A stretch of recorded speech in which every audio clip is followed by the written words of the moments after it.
Getting anything? It appears that we're having some difficulties here. Jack, are you there? Here, there we go. I see you, Jack. Okay. Can you hear me now? Yes. Yes. All right. Good. Good. Good morning, Greg, and thanks very much. Let me also say thanks to my colleague Justin Casper, who gave a very nice overview of heliophysics and astrophysics from the moon this morning and really set the stage for the whole session of talks that we're going to have here this morning. Over the last few years, my colleagues and I in Lunar, along with David Crane and Josh Hopkins, have been looking at a very interesting mission concept in which we would place the Orion capsule into the an orbit about the Earth-Moon L2 Lagrange point, which sits about 60,000 kilometers above the lunar far side, and it would teleoperate a rover on the surface of the moon on the far side. And in this case, and you see in the lower left-hand panel of this first slide, a cartoon picture of deploying a polyimide or a Kapton antenna. What I'd like to do in my talk today is to provide a little bit more of an overview of what that mission is all about, and then talk about the first space-based test of teleoperation of a rover that we performed recently using astronaut aboard the International Space Station. I want to acknowledge particularly my collaborators Laura Kruger and Terry Fong and Maria Bualat at NASA Ames. So the science that we're talking about here, that you heard a little bit from Justin already, is driven by the Astrophysics Decadal Survey, which identifies cosmic dawn as one of the 3 top science objectives for this decade. Specifically, the Decadal asked, when and how did the first galaxies form out of cold clumps of hydrogen gas and start to shine? When was our cosmic dawn? The Decadal went on to recommend that astronomers search the sky for these infant galaxies and find out how they behaved and interacted with their surroundings. And it's that interaction with the surroundings that leads us to be able to use the famous 21 centimeter line of neutral hydrogen, of hyperfine transition of neutral hydrogen. In this case, it's highly redshifted, so that means the frequencies are low. They're below 100 megahertz, and as Justin alluded to, that leads us to the moon because the far side in particular is quiet and free of ionosphere. That allows us to pursue for the first time this second question that's listed below the decadal picture there, which says, what were the first objects to light up the universe and when did they do it? So a little bit more about the evolutionary history of the universe. Cartoon picture here on the left-hand side. Let me go back one here. My movie is not starting, so I might need a little bit of assistance there on that. Here we go. I think we're getting it going now.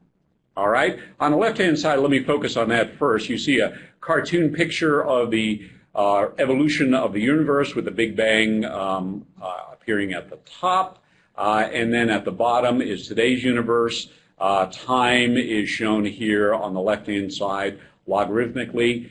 We've identified several basic epochs in the early universe. CMB, for example, is when the cosmic microwave background, that's when the first atoms form. Electrons and protons combine together, and they produce a universe that is all neutral hydrogen at that point, and it's dark because it's before the first stars form. But during those dark ages, you have a collapse of the first overdensities of dark matter and gas, which form, according to theory at least, very massive initial stars, 100 times or so times the mass of the sun. And when those stars turn on, they radiate prodigiously in the ultraviolet. And this movie that we see over here from my colleague John Wise is the evolution of the first stars, and the light blue regions you're seeing is gas which is ionized in the intergalactic medium. As this progresses, more of these overdensities collapse and first stars turn on. You produce what astronomers call cosmic dawn. More of these bubbles begin to overlap till finally you have the last phase transition in the universe, when the universe goes from being all neutral hydrogen to being all ionized that we see today, and that's called reionization. And according to theory, that occurs at about 1 billion years after the Big Bang. This, as I mentioned before, is all theory. We need observations. So going to the moon is going to help provide us with those first observations. One such possibility is to use a low-frequency Kapton array on the lunar far side. Kapton is a very nice material, a plastic-like material, in which we embed metallic antenna elements on here and then phase them up as an interferometer. The lunar far side is important because it's radio quiet, and equally important, as we've discovered in our work here with Lunar, because it is free of the absorption and refraction effects of the Earth's ionosphere. Good, flexible material. So we've been experimenting for a few years with the deployment of the Kapton film antennas. On the left-hand side of the screen, you see over here what we would like to do in a few years, and that is deploy this on the moon. In the middle is a deployment that we did of an early Kapton antenna in the desert in New Mexico, a good analog site. And then on the right-hand side, you see a picture of our new analog rover that we put together inside the vacuum chamber here in Boulder to deploy also some of the polyimide film. Let me refer you to a poster by my student Chris Womack about this rover and some of the work that we're doing there.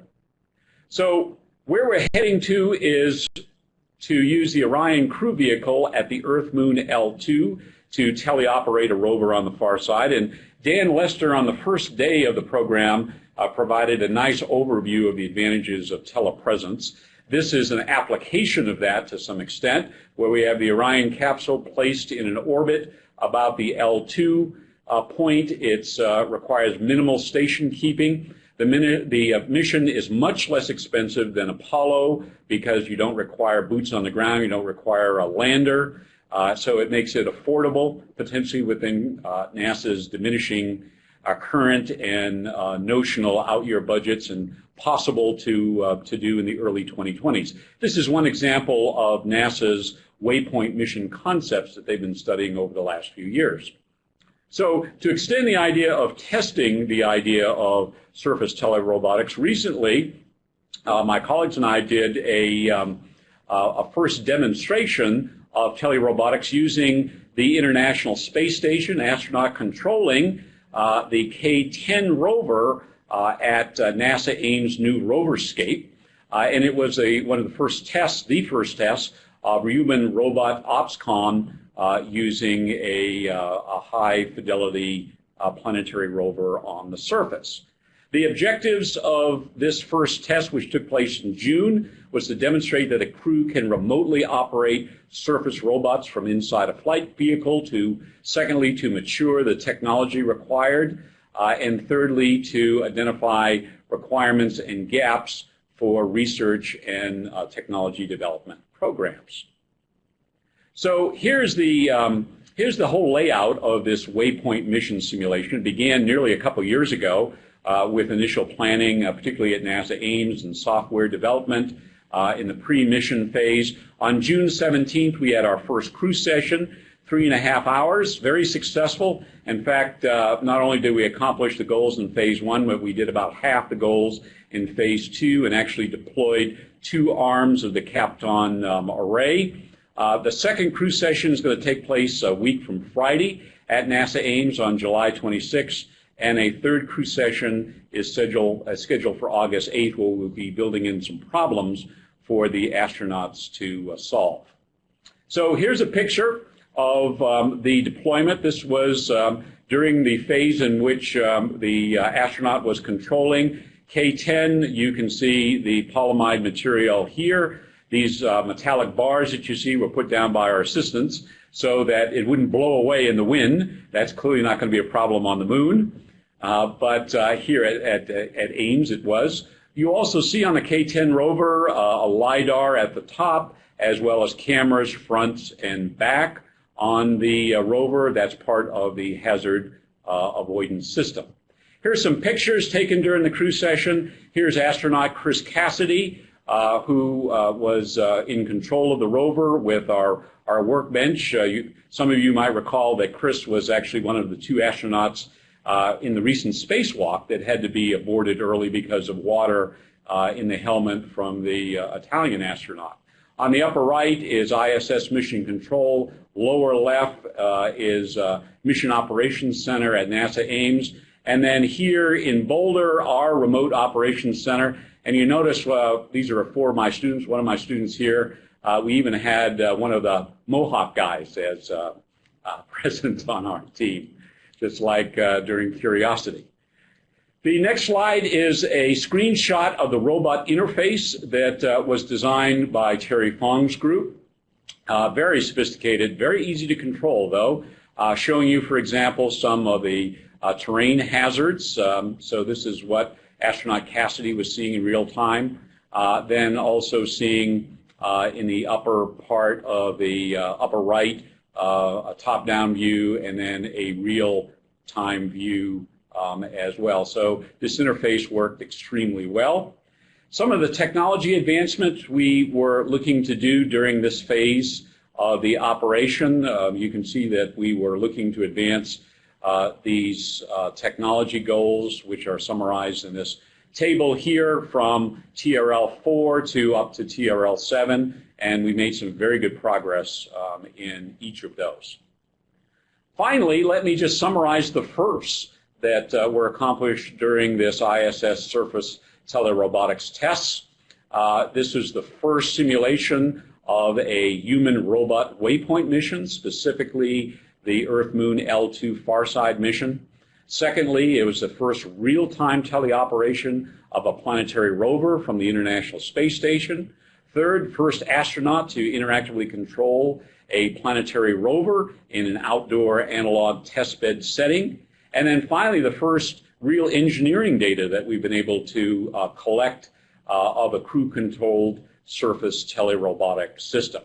So let me end here, Greg, by just pointing out a poster by my student Laura Kruger that has a little bit more detail on this test, and we are also looking forward to crew session number 2 a week from Friday. Thanks. Thanks very much, Jack. Wonderful summary talk. It's pretty staggering how much progress you've been able to make in these last few years, particularly with this in the last year or a little bit more. So I'm not seeing any questions online. Perhaps I'll give folks just a minute. You and I have had so many discussions on this topic. I can't think of any unanswered questions right now myself.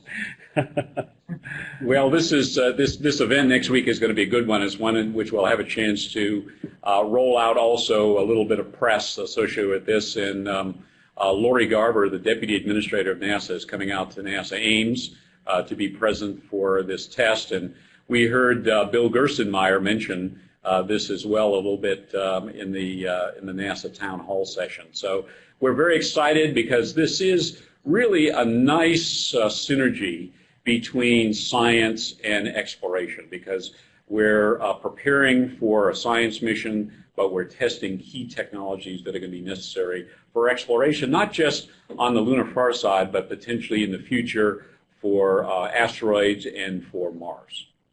Yeah, that's absolutely right, and I think that's clearly explains why both John and Gerst are so interested in this. So we do have a question now from Paul Rodriguez. Jack, is it possible that Kapton laid out on the surface of the moon may begin to levitate as it charges up? An interesting thought. Yeah, that's actually a good question. It's one that we've collaborated a little bit with Bill Farrell on. We think probably not is going to be the case, because the mass is just going to be high enough that it'll keep it to the surface. But it's one in which we feel that it is a serious question that's in need of some more modeling. So I don't have a final answer on that yet, but the first order seems like that's not going to be a big problem, especially if we can actually kick a little dirt, a little of the lunar soil onto the polyimide film, because the radio waves penetrate right through that, and it's not going to be an issue. Right, right. Yeah, and that's, of course, a really good example of the sort of collaborations that you have had with both of our desk teams, as a matter of fact, and NLSI. So great.